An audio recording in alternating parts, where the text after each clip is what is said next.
So last week's video got a little bit heavy, and it should be. We need to be talking about these things right now. This is kind of a moment that we're all having, but I kind of wanted to take it a little bit lighter this week because there's a lot of things that I've been kind of stumbled into lately that I've been enjoying. A while back, I did a video that was kind of like my favorite things on the internet or on YouTube right now, and I've got others. I've got new favorite things, and I want to share them with you. But before I get into this, I just kind of want to give you a heads up.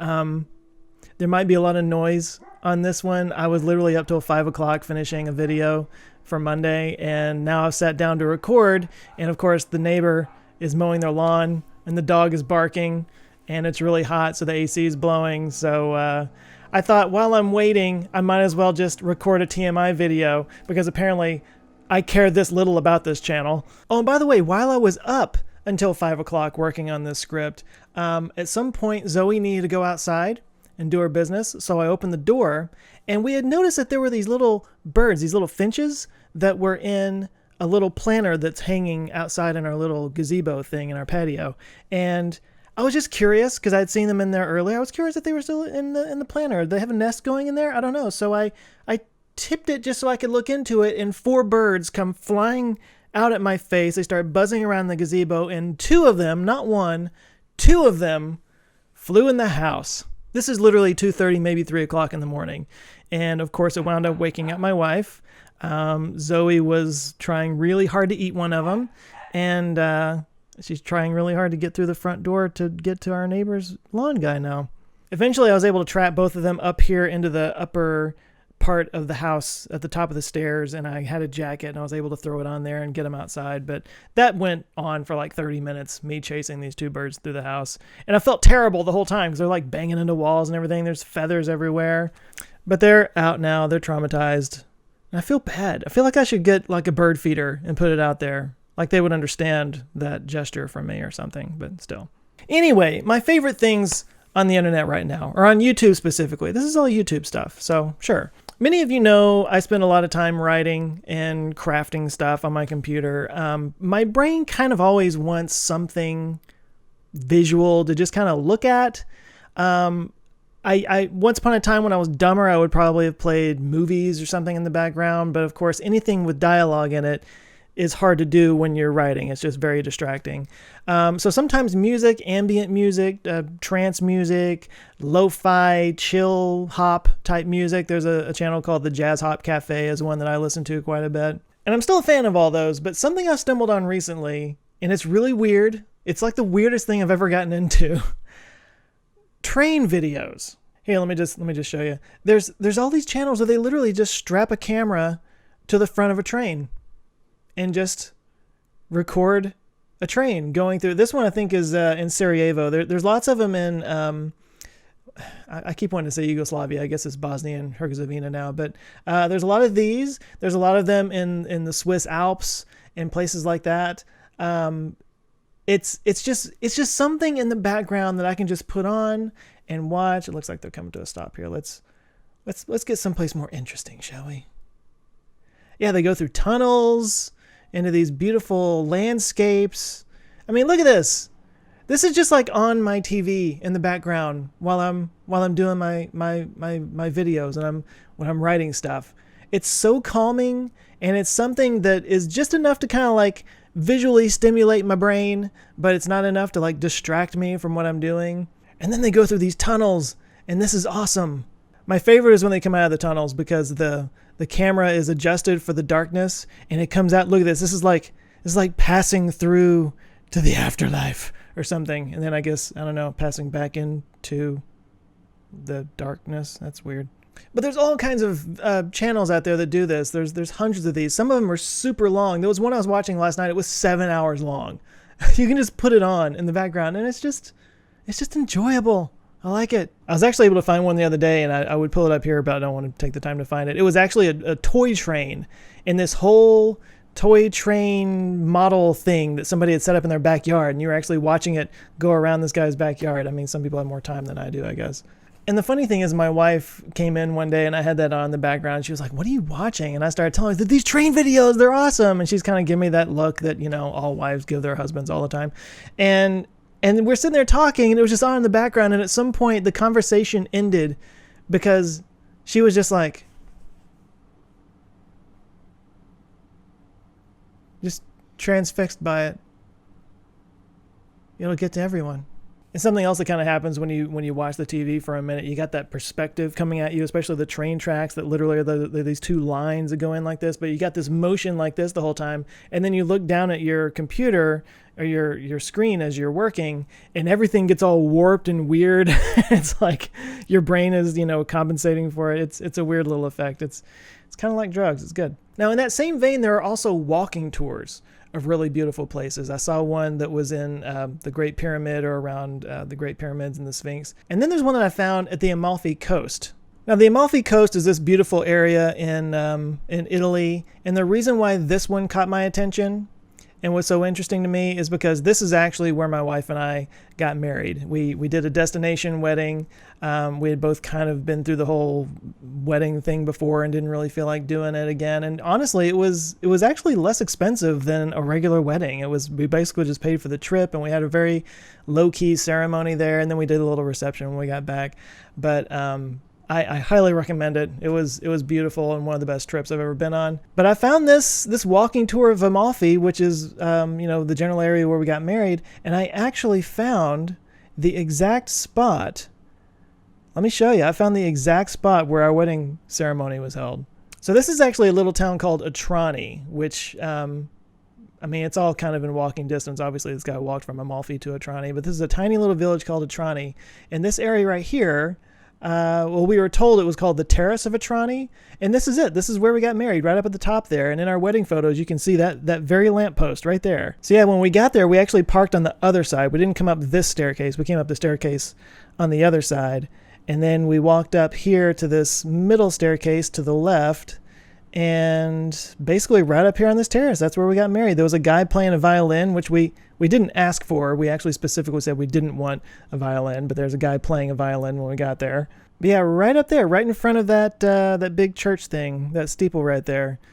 Yeah, this gives you a little bit of information about these different places. But yeah, right there, we were standing right there. That's where we got married. And I was like comparing our wedding photos with this when we looked at it. It was like, no way. Anyway, that was nice. I was happy to find that. So from beautiful to friggin' scary, another channel that I've run into, partly because of the ball lightning video that I did a while back, and I obviously did a lot of searches for lightning videos, and I think it started kind of recommending this guy's videos to me, but it's a guy named Pecos Hank, and he's a storm chaser, and he's got some just amazing footage of tornadoes and lightning and storms. But like, here's one where he has these twin tornadoes that he found in Colorado. I mean, some of the footage he gets is just so incredible. And some of it's also weirdly meditative, almost like the train videos. They're not long enough for me to put on in the background while I'm working, but they sort of have the same effect. And the more I've watched it, he also, he pops up on there. He's a really cool guy, and honestly, I want to try to do an interview with him or something. I'd love to meet him because he'll like stop when he sees a snake in the road and like pick up the snake. He's like loves creatures and stuff. He's got sort of a very gentle nature to him, but he's also, I think he's a musician, so he's got like long hair, and he's obviously hardcore. I don't know how. I think he must have a windshield replacement person on retainer, because he's just constantly going through hailstorms and sometimes stopping and helping people out. When he had this one lady that her house collapsed around her, and she had like a busted like head and blood everywhere, and he rushed her to the hospital. So I mean, genuinely nice guy seems to be, and his videos are just really interesting, and I like his personality. So I'm kind of putting it out there. If you like storm chasing videos, even if you don't, he's an interesting cat. This next one, I feel like I've talked about him before in various places, probably in live streams and whatnot, but it's a channel called Todd in the Shadows, and it's a music channel. It's a music review channel. And this is one of these guys, I swear I ran into one video of his and I just got hooked. And I have now seen most of his videos. He's been around for a long time. He has videos on there going all the way back to 2012 and later, or earlier.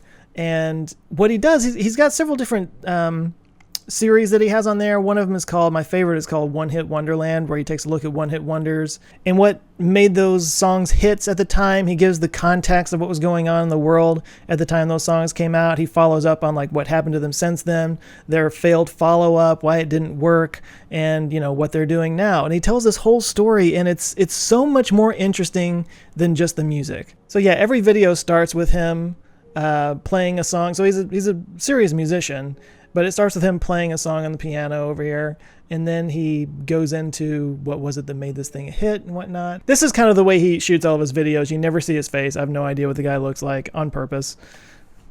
Question mark. But he has One Hit Wonderland. There's another series called Train Records, which is basically talking about like big, huge artists that had albums that just completely flopped and killed their careers.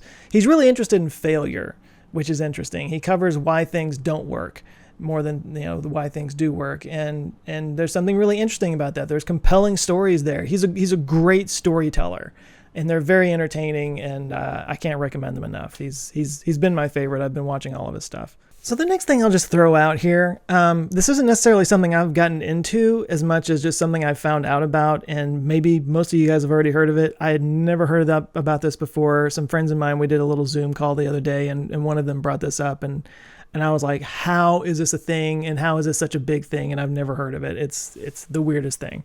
So, with all the major professional sports shut down right now, there's a lot of I guess more fringe sports that are getting more attention. I actually was at a restaurant actually for the first time the other day with my wife, and we saw on TV they had the cornhole championships, that game where you take a little bag of corn and you throw it into a hole. It was like this whole thing.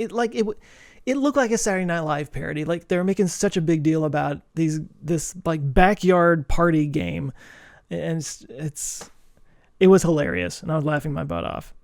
That's not what I'm talking about here, though. What I'm talking about is Teqball.